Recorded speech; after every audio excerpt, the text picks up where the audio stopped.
Doy la bienvenida a nuestro primer invitado del día de hoy, es Luciano Dupont. Él es arquitecto, tiene máster, es especialista en lo que es seguridad e higiene, un tema que la verdad muchas veces no le damos la importancia que tiene, pero las empresas mineras, de construcción, etcétera, estaciones de servicio y todo, actualmente le tienen que dar mucha importancia, porque si no cumplen con las normas de seguridad e higiene, la ART no le va a cubrir absolutamente nada. Le damos la bienvenida. ¿Cómo estás, Luciano? Muy buenas noches.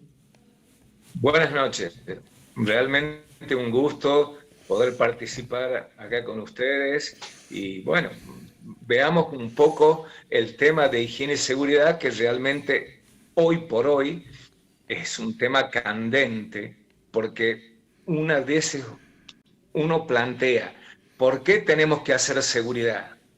¿Esto surgió algo nuevo? ¿Existía? Las leyes estuvieron siempre, pero quizás después de Cromañón, estamos hablando de más de 20 años, ¿no es cierto?, que se comenzaron a practicar la legislación y a aplicar la legislación como corresponde. Recuerdo año 2010, siempre lo saco a la luz, corre el micrófono, siempre lo cuento este tema porque era un día sábado, eran como las 9, 10 de la mañana. Yo estaba en la oficina donde estaba trabajando, sigo empujando, y hubo un temblor bastante. Es más, me llamó mucho la atención porque la pared se movía, y se movía mucho.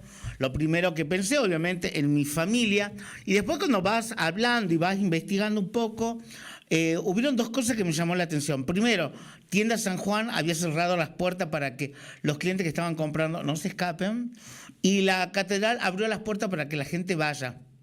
Me pareció como, está todo como muy mal. A ver, todo bien con la religión y todo eso, pero también somos un poco coherentes y realistas con todo bien con Dios, pero se puede venir abajo un templo. Es más, ocurrió, creo que en el Galpón fue que en esa misma fecha, porque hubieron municipios que la verdad la pasaron mal y la capilla, la iglesia que tiene el Galpón se vino abajo. Sí, acá uno a veces se plantea los temas de posibles riesgos de evacuación. Vos recién hablabas de incendios, pero son incendios que pueden ser hechos por el hombre o también, ¿no es cierto?, generados por la naturaleza, por lo que puede haber quedado un vidrio, una lata, algo, y eso hace que con la refracción solar se genere calor y puede prenderse fuego. Pero también a veces uno plantea los riesgos de un incendio en un edificio. Y la gran mayoría de los edificios viejos que tienen instalaciones eléctricas muy viejas, eso es lo que hace que se prendan fuego.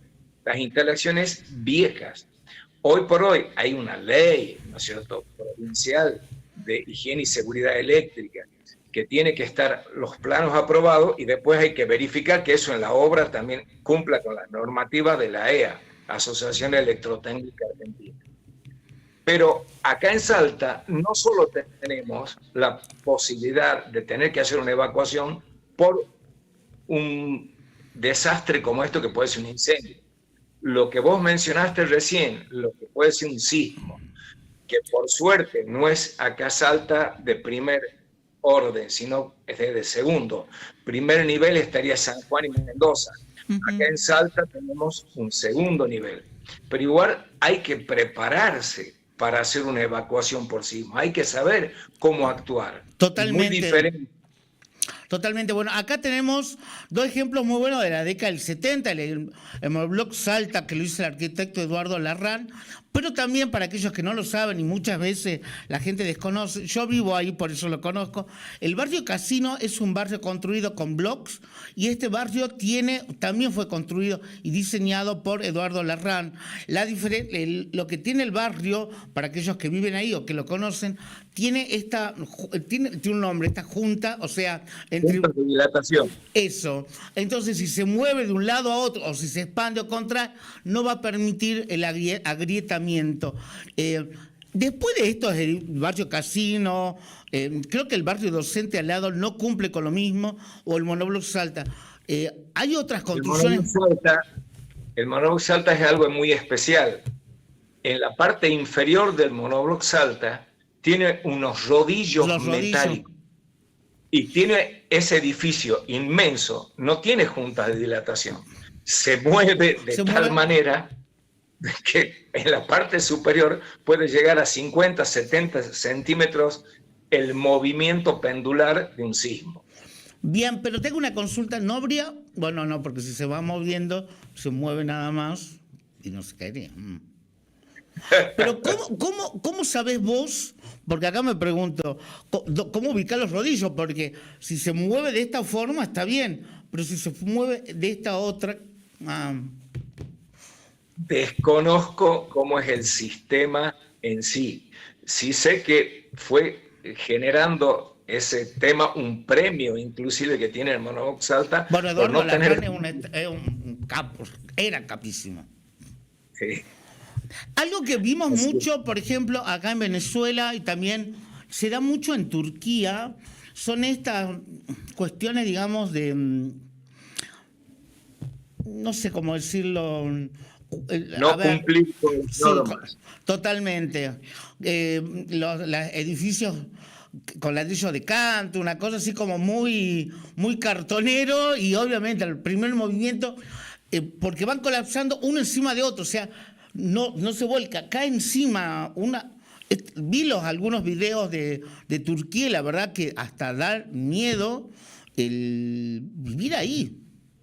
Y el tema era que también buscar quién se responsabiliza de todo esto. Y cuando el Estado... Si no hay control, es muy difícil. El otro día escuchaba un reportaje que le habían hecho al ingeniero que evalúa la parte estructural en el Copaipa. Y él decía, ¿no es cierto?, justamente que ellos revisan, la norma está. Ahora hay que ver que se cumpla en obra. La inspección de obra no la realiza prácticamente nadie. ¿No es cierto? El poder de policía que podría llegar a tener la municipalidad o el gobierno, en los grandes edificios puede hacer, pero convengamos, ¿quién tira la primera piedra? ¿Quién ensalta? No hizo alguna construcción clandestina. Amplió una pieza, elevó en la planta alta un dormitorio más, hizo un quincho, y esa construcción cumple norma. ¿Esa construcción tiene planos aprobados? Yo siempre digo, lamentablemente, el día, roguemos que no haya, un sismo de tal magnitud como lo que puede ser Venezuela, yo acá digo, el 50% de la construcción no es antisísmica. Y en Venezuela pasaba eso, sobre todo ellos sabiendo que habían tenido hace muchos años un sismo muy fuerte, deberían tener todas las construcciones con nivel antisísmico. Y llegué a escuchar y ver videos donde la gente, los rescatistas, mostraban que la estructura de hormigón tenía telgopor. El telgopor se puede llegar a usar para eliminar una losa o para usarla como un elemento en cuenta de los ladrillones de cemento o ladrillones que se pone entre la vigueta. Se pueden poner ladrillones de telgopor, pero son a fines de aliviar una losa. Jamás se utiliza telgopor en columnas y vigas. Y eso pasaba en Venezuela. Columnas y vigas que tenían telgopor en vez de tener un material, ¿no es cierto?, que vaya junto con el cemento, un árido. Entonces tenemos arena, pero si no le ponemos ripio como corresponde y le ponen pelotitas de telgopor, pedazos de telgopor, eso evidentemente no va a tener la resistencia y no va a aguantar un sismo como corresponde. Bueno, no nos vayamos muy lejos y tampoco a un sismo, ¿no? Ocurrió en Ciudad de Buenos Aires con estos departamentos que distintos bancos habían financiado y uno de estos colapsaron. Todos los días iba mirando las noticias y digo, lo más loco de todo esto era que todos los meses tenían que seguir pagando la cuota. Lo único que le había permitido el banco que había construido ese edificio es que no pague las expensas. Digo, nadie controló, es como muy extraño y encima nadie frena al banco, ¿no? Porque el banco le chupa 3 huevos, amén de esta cuestión de que vos tenés que estar viendo. Estuve viendo Venezuela y estaba viendo cómo iban creando estos baños, poniendo baños para que la gente se quede porque no sabían a dónde iban a ir ni cuánto tiempo iban a estar en esta situación. Saltando la distancia, a ver, uno lo ve en Buenos Aires y digo, la puta, también acá ocurría lo mismo, porque en cierta forma ni siquiera les permitían entrar a retirar cosas de su departamento, y si lo hacían eran por minutos, tenía la policía en la puerta, o sea, la veías negra por donde la veas, y la verdad que a veces uno como ciudadano, como propietario, te querés matar cuando pasa esto, porque no sentí que te brinden contención, ha sido más que nada hasta ponerte en una situación de rompebolas, o bueno, relájate que en algún momento se va a solucionar, no sabemos cuándo, pero bueno, ya va a pasar. Y eso que Buenos Aires no es zona sísmica. Ahí hay defectos de construcción y defectos, ¿no es cierto?, en el control de lo que se está ejecutando. Ahí se hacen responsables los que están construyendo, arquitecto, ingeniero y el profesional de higiene y seguridad, que eso es clave. Tiene que haber un control estricto. Si no hay un control, entonces se evaden las normas, no se cumplen las normas y así tenemos después los problemas. Me pasó estar alguna vez en la casa de un amigo, ahí en country, en Pilar, y donde yo veía, claro, era un entrepiso de madera. Acá con los entrepisos de madera hay terribles bulones, planchuelas, todo para agarrar. Ya estaba con unos clavos de 2 pulgadas enganchando la madera. Claro, no tienen norma sísmica. Perfecto, pero algún día pueden tener defecto de construcción y eso se cae, como lo que pasó, como lo que contaba recién en esos edificios de Buenos Aires. Otro tema que veo muy puntual, no tengo la verdad la información, creo que eso tendrá que ver la justicia, lo ocurrido con estos empleados de Aguas del Norte, porque por un lado, obviamente, la familia comenta que nunca se los capacitó, nunca se le entregaron los EPP, pero obviamente Aguas del Norte dice que sí están capacitados, que sí se le entrega los EPP.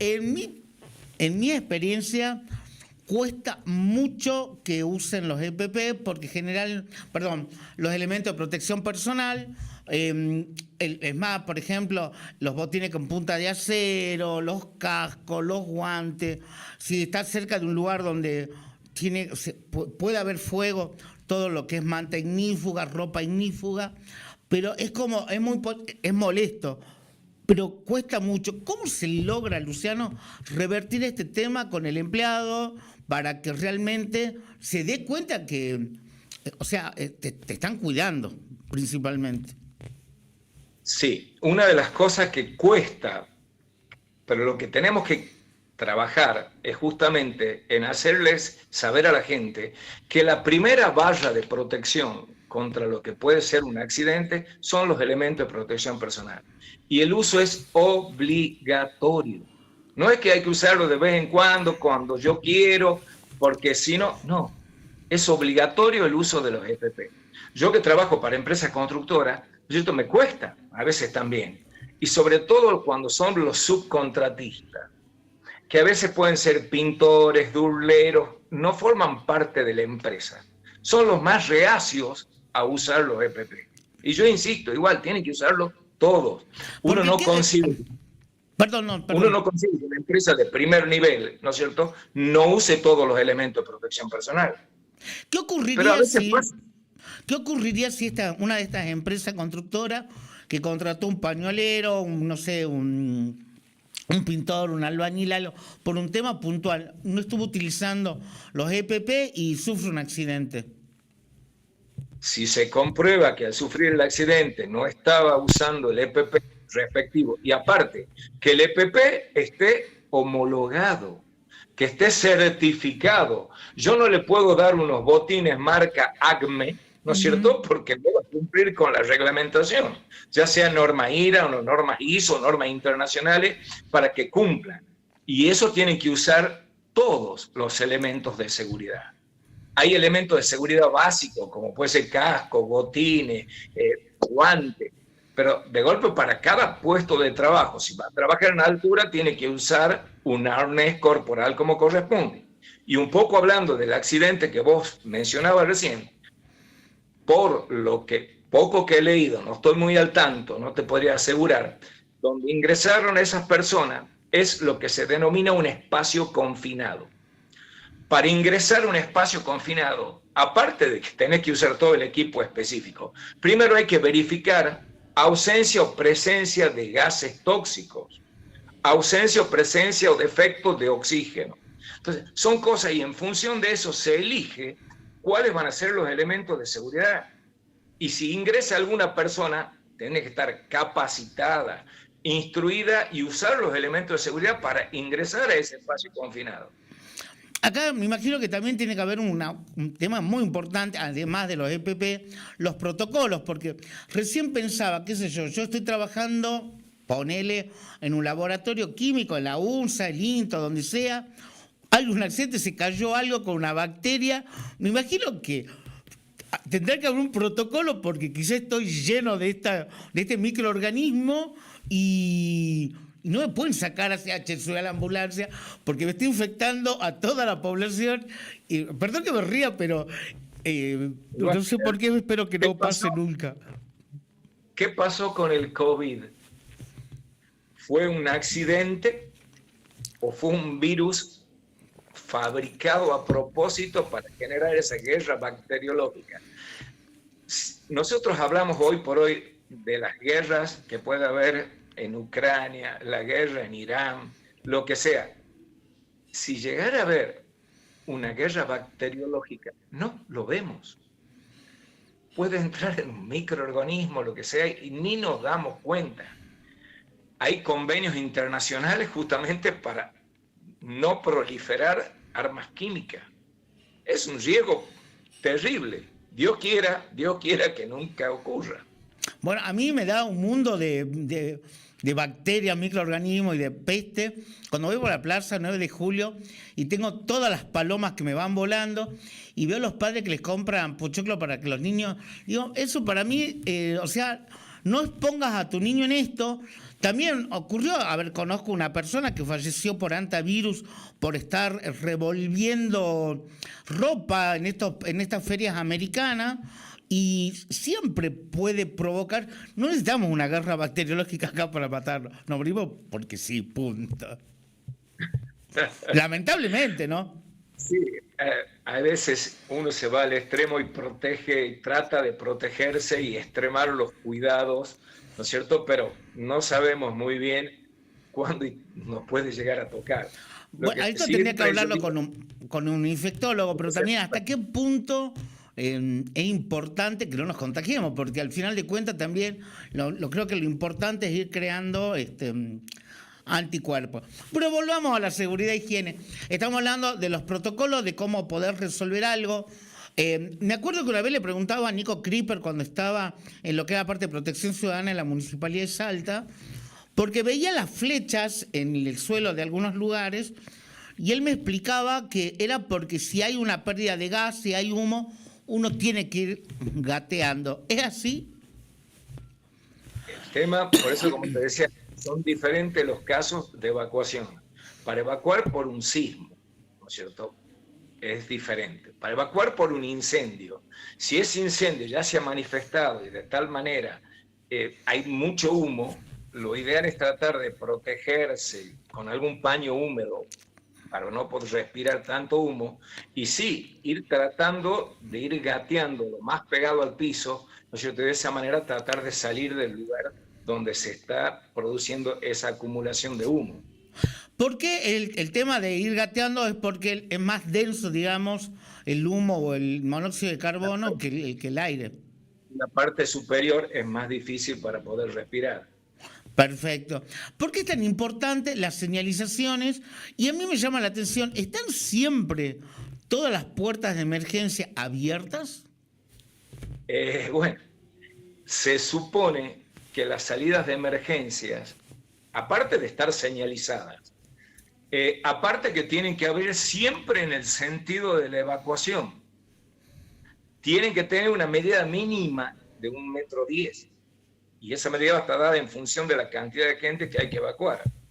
Y tiene que evacuar en el ámbito propio del lugar que esté evacuando. Yo no puedo tener, por ejemplo, un local comercial, tener la puerta que abra hacia la vereda, o en un colegio que la puerta abra, ¿no es cierto?, hacia el pasillo del colegio y no en la forma interna del aula. Son pequeños detalles, pero tienen que ver con cumplir con la normativa, cumplir con la ley, y de esa manera evitar tener, ¿no es cierto?, los accidentes que pueden llegar a representar abrir una puerta cuando uno está evacuando y del otro lado viene caminando alguien o evacuando a alguien. Claro, y aparte también en este sentido que cuando, si es hacia adentro, también tenerlo en presente, porque pensaba cuando, a ver, me acuerdo que una vez estuve en un simulacro, siempre en el colegio, en el Salesiano, en San Alfonso teníamos estos simulacros, en la universidad también, de incendio, de sismo, todo, y algunos se ponen paranoicos y empiezan a correr y empujan, y hay gente que sí cae, y si caíste, fuiste. El tema en la evacuación, uno dice, en la evacuación de incendio, caminar a paso rápido, no correr, caminar a paso rápido.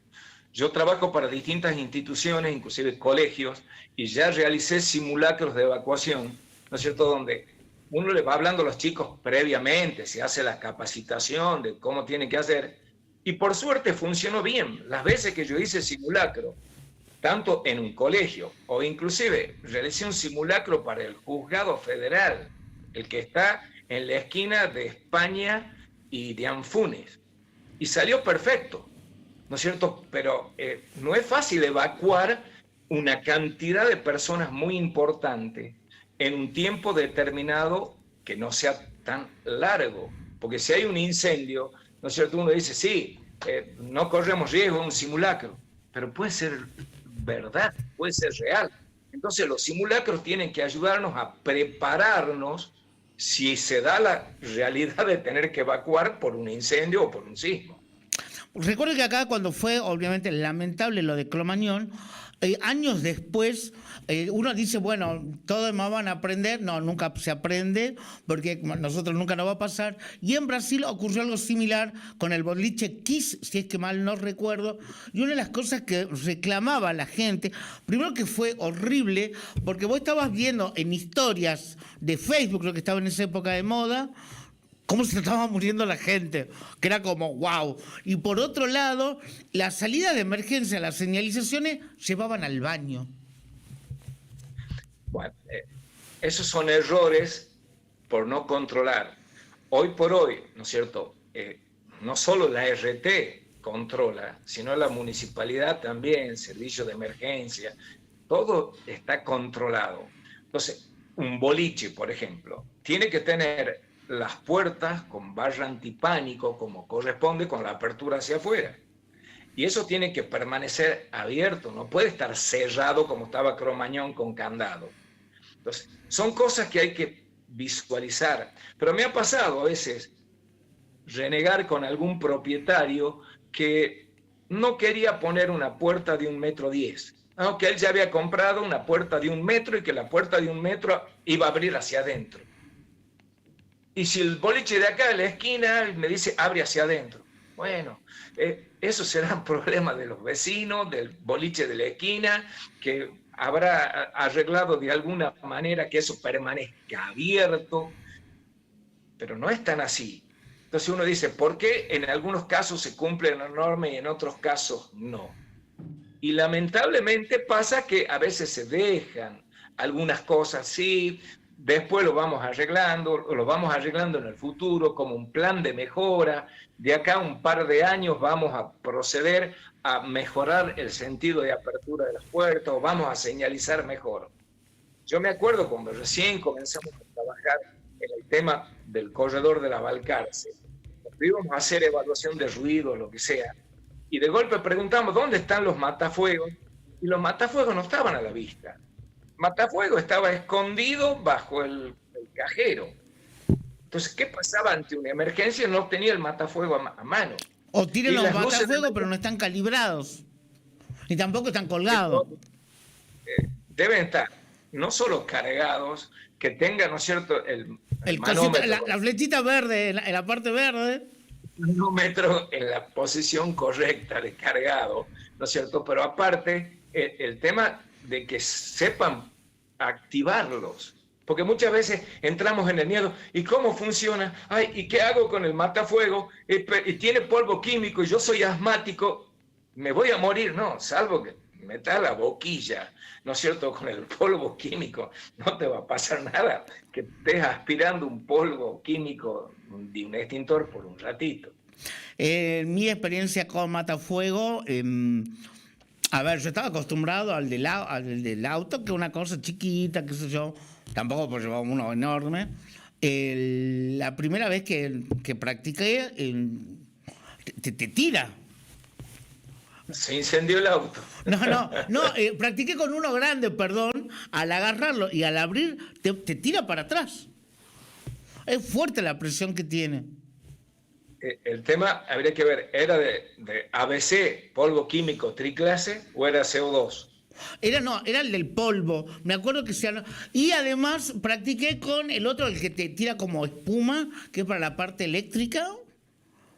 Sí, ese fue más fácil. El otro, bueno, mido esto, entonces obviamente el otro era un tremendo matafuego, y ahí aprendí que en mi caso particular, según el tamaño del matafuego, también apoyar en el suelo lo va a trabajar mejor que hacerme el canchero y querer con la mano. No siempre funciona. Por eso el tema es los matafuegos normales en un local comercial, en una industria, por ejemplo, donde están ustedes en el estudio, puede haber un matafuego, pero no uno de 10 kilogramos, sino un matafuego de 5 kilogramos que lo puede levantar cualquier persona normal. Y no te destruye, no te pasa nada. Dentro de lo que es seguridad e higiene también entra lo que es la parte de desfibriladores, ¿o no? No, eso ya más es algo médico. Ah, ¿no es bien. cierto? Eso tiene que ver con lo que puede necesitar de una emergencia cuando, aparte de necesitar quizás una RCP de primeros auxilios, que podemos realizarla, y por eso también es importante también capacitar a la gente para saber hacer una RCP como corresponde. Pero si no funciona eso, hay algunos lugares que se necesita o tenemos que tener un desfibrilador, que es importante. Luciano, tengo que ir cerrando lamentablemente la nota, me quedaría más tiempo hablando con vos, pero sí te quiero consultar, si alguien que está viendo, a ver, uno de los temas importantes que tienen en la habilitación de un negocio es obviamente el permiso de la policía. ¿Se puede contratar tu servicio a alguien como para poder que brindes asesoramiento de todas las normas que tiene que cumplir? Porque, a ver, también le entiendo a la gente de la policía, no son muchos, a veces puede tardar bastante tiempo para que lleguen a hacerte la inspección. Entonces creo que lo más conveniente siempre es que cuando lleguen ya tengas todo listo. ¿Uno puede consultarte por ese tema también a vos? Sí, normalmente, ¿qué es lo conveniente? Cuando uno está por habilitar un local comercial o se está por construir un edificio, conviene hacer primero que nada el estudio de seguridad. Entonces, en ese estudio de seguridad se plantean las normativas vigentes y que se tienen que cumplir después cuando el edificio está funcionando. O si ya está funcionando, se verifica que la instalación eléctrica cumpla con normativa y después todo lo que tenga que ver con higiene y seguridad. La señal eléctrica, la señal de luz de emergencia, salida de emergencia, el sentido de evacuación, es un sinnúmero de cosas que hay que cumplir, porque si no, pasa que después va a venir bomberos de la policía o la municipalidad o la propia RT y no te va a habilitar. Bueno, es la verdad. Y es un perno porque después de volver a buscarlo van a tardar un montón. Luciano, para aquellos que se quieran comunicar con vos, ¿a qué número pueden hacerlo? Mi número de teléfono es 387-683-5191. Muchísimas gracias. Sí. En la web también, ¿no es cierto?, en el Colegio de Arquitectos también, como especialista en higiene y seguridad, no como máster, especialista en higiene y seguridad. Para nosotros somos máster, por eso te pusimos Master of the Universe.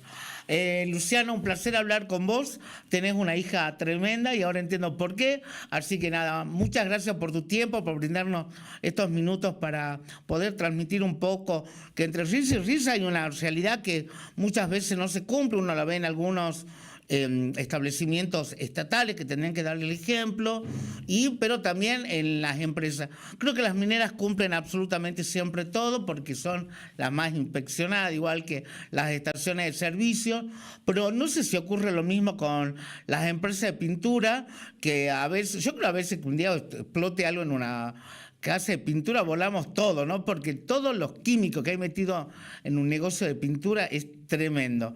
Luciano, muchísimas gracias. No, gracias a vos.